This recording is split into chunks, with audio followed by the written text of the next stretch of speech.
Hello again and welcome back to allprophecyfulfilled.com. Also on Facebook, simply All Prophecy Fulfilled. Now, if you missed our initial video, you might want to go back and check that out, because in that I explained the premise and the purpose of All Prophecy Fulfilled. And in doing so, I presented an extremely brief thumbnail sketch, if you will, of fulfilled prophecy or fulfilled eschatology.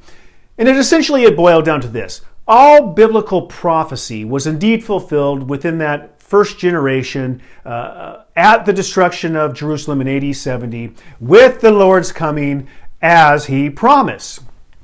Now, it was so brief, really, that it really didn't do justice to the big picture of what's entailed and implied by all things fulfilled. But you know what? It was a start. So I also made it clear that I understand this perspective is very often not well received because it really pushes the outer limits of our comfort zone, if you will. But I concluded with the plea. Please, if you will, please, with all earnestness and sincerity, try to set aside any traditions or paradigms or religiosity, anything that might hinder or stand in the way of an honest pursuit of truth. So before I move on, I want to make you aware that I'm going to be starting up a couple of video series here real soon, hopefully within a week or two. So be looking for those. The first series is called The ABCs of Bible Prophecy.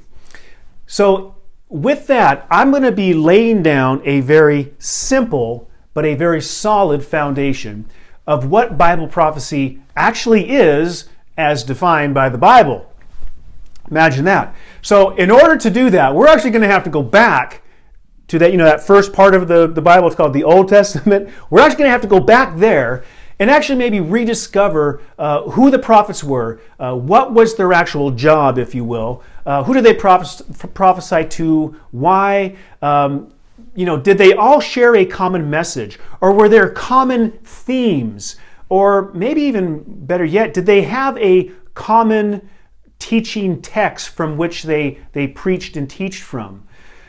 I think all too often when it comes to end times and just prophecy in general, we just blast right out of the gate in the wrong direction. And I think that takes us on a collision course, if you will, with an anything goes type or view of prophecy. We can't just go to our New Testaments, put our finger down and say, oh, okay, well, this must be this and this must be that. Yeah, I think so. No. I think we need to be a lot more systematic than that, and that's what we're shooting for. So the ABCs of Bible Prophecy, look for that. Now, the other series is called Ask Your Pastor. And there we're going to look at some very specific texts that I think rightly and honestly interpreted really are pretty simple, pretty clear in their teaching. Yet, it's almost as if mysteriously they've been ignored or laid aside, at least the clear teaching of them. So we're going to look at those, and I want to be clear. The objective or the point of this series is not to try to embarrass your pastor by asking him difficult interpretive questions that he might not be able to answer, that he might stumble over. The point really is this: to bring to light the fact that maybe we, and I mean we, the church at large, has put too much assurance or too much confidence in our leaders or our pastors' theological or interpretive prowess, if you will. And, maybe even those who are leading the sheep, maybe they themselves have been led down this theological path of their own without really much critical thinking of their own. So for us to just blindly trust the so-called, trained professionals, on the assumption they have all the answers, simply because they have a degree or certificate, or even if they have years in ministry, we might not be doing anybody any favors. So these videos, they shouldn't be more than 5-10 minutes long. So they're long enough to engage in some critical thinking of your own, but they're short enough to not overwhelm you. Okay, I would like to back up just a little bit here and address a couple of questions or concerns that you might have, and I'm sure you probably do because I've had friends approach me with these questions. I have found, generally speaking, that there are two opposite reactions to the fulfilled perspective. The first would be something like this. Some have just immediately, like in a reactionary kind of way, labeled this a heresy. Now, we could go round and round as to what that actually means, but I think I know what they're suggesting. Most use heresy to suggest that it's outside evangelical orthodoxy. So it's outside tradition. And the implication is that if it's outside what the traditional church has taught, historically speaking, then it must be outside the Bible. And if it's outside the Bible, well, then it's outside Christianity. So in other words, without even considering the actual text and the interpretation or exegesis of it, some seem to just immediately plug their ears and refuse to consider anything other than what they think they already know to be true.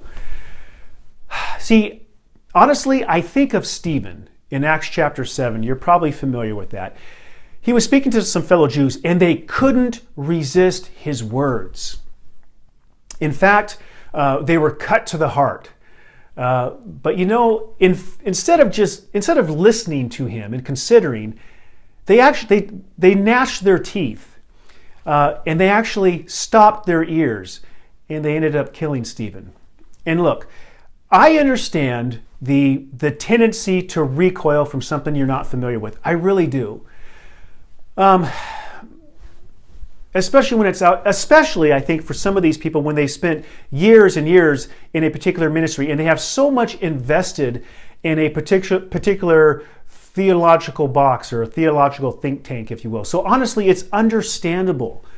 But you know what? When people react this way anymore, I simply, honestly, I just kind of have to shrug my shoulders at that, laugh it off, roll my eyes at it, and I find their piousness more amusing than offensive, to be honest with you. So what do? I simply move on to those who are willing to listen and consider.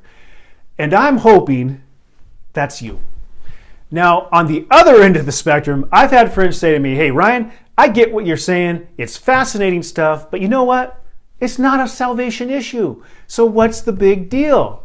I mean, why spend so much time and effort and energy trying to promote something and defend something that, quite frankly, it's just going to alienate you from maybe your church or your Christian friends or maybe even your family?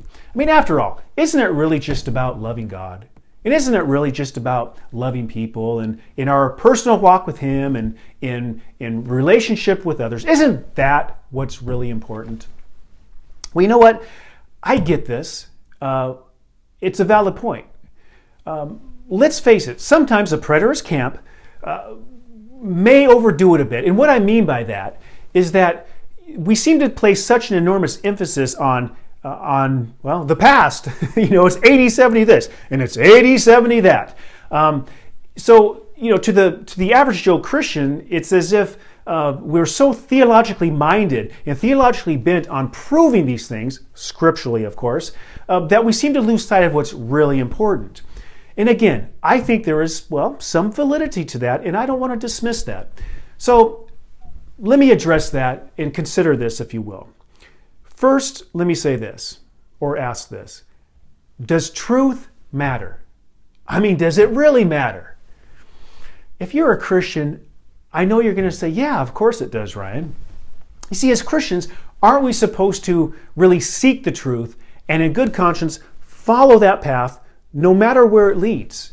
And we really shouldn't have anything to be afraid of if we're doing that. consider this for argument's sake. Suppose that fulfillment is indeed true. Then shouldn't that be what we want to believe and what we want taught? I mean, if in fact it's actually true, if that's what the Bible teaches, right? Yeah, of course we should. You see, to admit that both the fulfilled perspective and the futurist perspective, which are at odds, to say that they're both equally valid and both can be taught, knowing that both can't be true, to be honest with you, I really don't think that's putting much importance on the Bible itself. I mean, why even teach or study if we're going to have this, well, it's all good, bro, type of attitude? It really, I guess what I'm asking, is it really honoring to God to duck our heads in the sand or to shrug our shoulders and say, well, it's not a salvation issue, so it's not really important? I don't think it is. I think it is important. Now, may I be candid? I hope so, because I'm going to be. If it's really not important, why have so many honest, good-hearted Christians been ostracized by their fellow Christians for believing this? I mean, why have countless, what I would consider Berean-minded, God-loving people been told by their church leadership they can't serve in their church? Or worse yet, some have been excommunicated from their church if it's really not that big of a deal. Oh, it's a big deal. You see, I suppose the second thing I would suggest is this. Don't we want the most accurate teaching of God and His kingdom?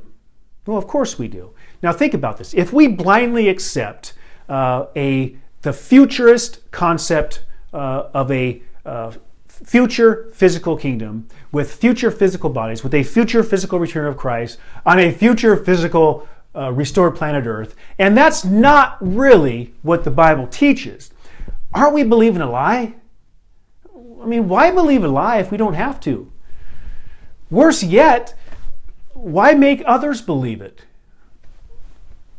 Worse still is the fact that those refusing to believe the lie are the ones being excommunicated or the ones being ostracized. It's like we're living in this bizarro upside-down world. Look, if we're Christians and believe that whatever the truth is, or whatever the truth may be, it's that truth that God communicated to us. It's that truth which is best for man. It's that truth which must be pursued and taught. And if this is the case, trying to avoid the issue by, by putting our heads in the sand and saying, well, it's not a salvation issue, it's really not an honorable approach. So look, I don't pretend to understand all of the potential implications of fulfilled eschatology. I really don't. But I guess what I'm saying is truth matters, it's worth fighting for, and I think it's God honoring to do so. It's been said that all personal growth occurs on the fringes or the perimeters of our comfort zone. In other words, if we're going to grow, we're going to have to stretch ourselves a little bit. So, especially if we're going to try to understand another person's perspective and how they arrived at that point. My final thought of the day is this. I understand that if you're already a believer in fulfillment or a proponent of fulfilled eschatology, then the truth is the videos that I'm going to produce, they're really not going to be anything new to you. They're not going to blow your hair back. You know what? But you're not really my target audience either. My hope is that these videos will be reached to those who are not yet convinced or that are basically unfamiliar with the idea. And that's why I'm going to serve them up in very short, simple, chewable doses, if you will. So help me get these videos out to who they need to get to. I would appreciate that. If this is new stuff for you, I really appreciate you watching and hanging in there with me, and I hope you continue to do so. Again, share this with your friends. If you haven't already done so, give us the like on Facebook. Go to our website, allprophecyfulfilled.com. And again, I thank you so much for tuning in. Look for those 2 video series. As soon as I can get those out, I'm working on them. And we will talk soon. Bye-bye.